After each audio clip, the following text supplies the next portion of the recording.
Channel. ಎಲ್ಲರೂ ಹೇಗಿದ್ದೀರಾ? ನಾನಂದರೂ ಚೆನ್ನಾಗಿದ್ದೀನಿ, ನೀವು ಚೆನ್ನಾಗಿದ್ದೀರಾ ಅಂತ ಅಂದ್ಕೊಂಡಿದ್ದೀನಿ. ಇದು ನನ್ನ ಯೂಟ್ಯೂಬ್ ಫಸ್ಟ್ ವಿಡಿಯೋ. ನಾಳೆಯಿಂದ ಲಾಗ್ ವಿಡಿಯೋಗಳನ್ನು ಅಪ್ಲೋಡ್ ಮಾಡ್ತೀನಿ.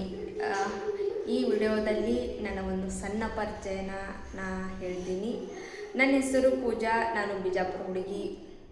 ನಾನು 12th ತನಕ ಅಷ್ಟೇ ಎಜುಕೇಷನ್ ಮಾಡಿರೋದು. 12th ಆದ ಬಳಿಕ ಸಣ್ಣ ಏಜ್ನಲ್ಲಿ ಮ್ಯಾರೇಜ್ ಆಯಿತು. ಮ್ಯಾರೇಜ್ ಆಗೋಣ 2 ಮಕ್ಕಳು ಇರೋದು. ನನಗೆ ಕೆಲವೊಂದು ಪರಿಸ್ಥಿತಿಗಳಿಂದ, ಕೆಲವೊಂದು ಸಿಚುವೇಶನ್ಗಳಿಂದ ನಾನು ಮಮ್ಮಿ ಪಪ್ಪನ ಬಲ್ಲಿನಿ ಈಗ ಸದ್ಯದಲ್ಲಿ ಇರುವುದು. ಮುಂದಿನ ವಿಡಿಯೋಗಳಲ್ಲಿ ಫುಲ್ ಅದ್ರ ಬಗ್ಗೆ ಹೇಳ್ತೀನಿ. ಈ ಸದ್ಯಕ್ಕೆ ಇಷ್ಟ ಇನ್ಫಾರ್ಮೇಷನ್ ಕೊಡ್ತೀನಿ.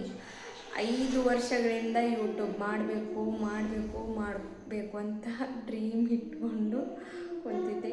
ಬಟ್ ಆ ವಿಡಿಯೋನ ಯೂಟ್ಯೂಬ್ ಚಾನೆಲ್ನ ಈಗ ಸ್ಟಾರ್ಟ್ ಮಾಡಿದ್ದೀನಿ. ತುಂಬ ಖುಷಿ ಆಗ್ತಾಯಿದೆ, ತುಂಬ ನರ್ವಸ್ನೂ ಆಗ್ತಾಯಿದೆ. ನಾಳೆಯಿಂದ ಲಾಗ್ ವಿಡಿಯೋನ ಅಪ್ಲೋಡ್ ಮಾಡ್ತೀನಿ. ಪ್ಲೀಸ್ ನನ್ನ ಚಾನೆಲ್ನ ಸಬ್ಸ್ಕ್ರೈಬ್ ಮಾಡ್ಕೊಳ್ಳಿ, ನನ್ನ ವಿಡಿಯೋನ ಲೈಕ್ ಮಾಡಿ. ನಾಳೆ ಲಾಗ್ ವಿಡಿಯೋದಲ್ಲಿ ಸಿಗ್ತೀನಿ. ಅಲ್ಲಿವರೆಗೂ ಟೇಕ್ ಕೇರ್, ಬೈ ಬಾಯ್.